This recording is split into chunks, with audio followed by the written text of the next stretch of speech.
আর peer পদ্ধতিটা হলো mother of all reform. 53 বছরে কেমন ভোট হয়েছে, একটা ভোট কি জনগণের প্রত্যাশা পূরণ করেছে? আদৌ পারে নাই। যদি পিয়ার পদ্ধতি নির্বাচন না হয়, আরেকটা গণঅভ্যুত্থান হবে দেশে। মুক্ত হওয়ার সবচেয়ে বড় উপাদান হলো পিয়ার পদ্ধতির নির্বাচন। আজকে 91টা দেশে এত দৃষ্টান্ত দেওয়ার পরে এই পিয়ার পদ্ধতিটা সুস্পষ্টভাবে ঐক্যমত্য কমিশনের এজেন্ডাই আনে না। এখানে নূতন ফ্যাসিজমের একটা ইঙ্গিত কিন্তু পাওয়া যায়, আভাস পাওয়া যায়।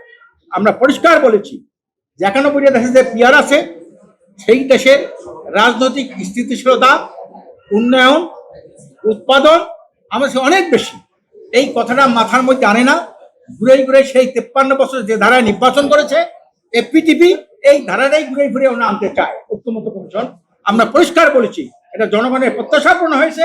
আমরা ফ্যাসিস্টদের দ্বারা লালিত হতে চাই না, এইভাবে ভোট হতে চাই না। 53 বছরে কেমন ভোট হয়েছে, একটা ভোটও কি সুষ্ঠু হয়েছে, একটা ভোটও কি জনগণের প্রত্যাশা পূরণ করেছে? আদৌ পারে নাই। কাজে এই জন্যে আমরা পরিষ্কার বলেছি যে ভোট হবে নিম্নকক্ষ, আপার কক্ষ, মহিলা আসন, এটা হবে পিয়ার পদ্ধতি। Clear complete. আমরা বলেছি অধিকাংশ দল, দুই একটা দল ছাড়া সব দল পিয়ার পদ্ধতির নির্বাচন চায়। এক্সট্রিম মশার কয়েল প্ল্যান্ট ফাইবার দিয়ে তৈরি, তাই সহজে ভাঙে না, সুগন্ধিযুক্ত ও নিরবিচ্ছিন্নভাবে জ্বলে। ডেঙ্গু, চিকুনগুনিয়া বাহি সহ যে কোনো মশার বিরুদ্ধে দেয় এক্সট্রিম সুরক্ষা। কাজে এই জন্যে আমরা আমাদের একটা সংখ্যা বিরাজ করছে। আবার দেশের মধ্যে আর একটা নব্য ষড়যন্ত্র চলছে কিনা আমরা এর জন্য আশঙ্কা বোধ করছি।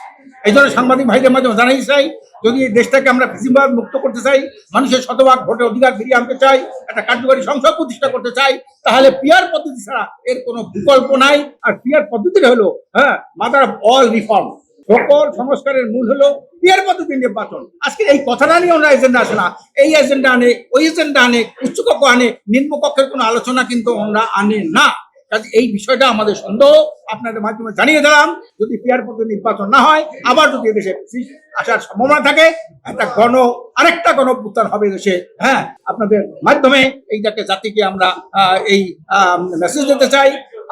আর হলো আমরা বলছি যে আপনারা যে গণভোটের কথা কেউ বলেছে, গণভোট হবে ঠিকই, কিন্তু সেটা একটা যথার্থফুল, একটা মিনিংফুল আপনার গণভোট হবে। আমরা দুইটা গণভোট দেখেছি, যেখানে এক জায়গায় ভোট পড়ছিল 98%, আর এক জায়গায় গণভোটে ভোট পাইছিল 96%। এই ধরনের প্রহসনের কোনো গণভোট আমরা দেখতে চাই না।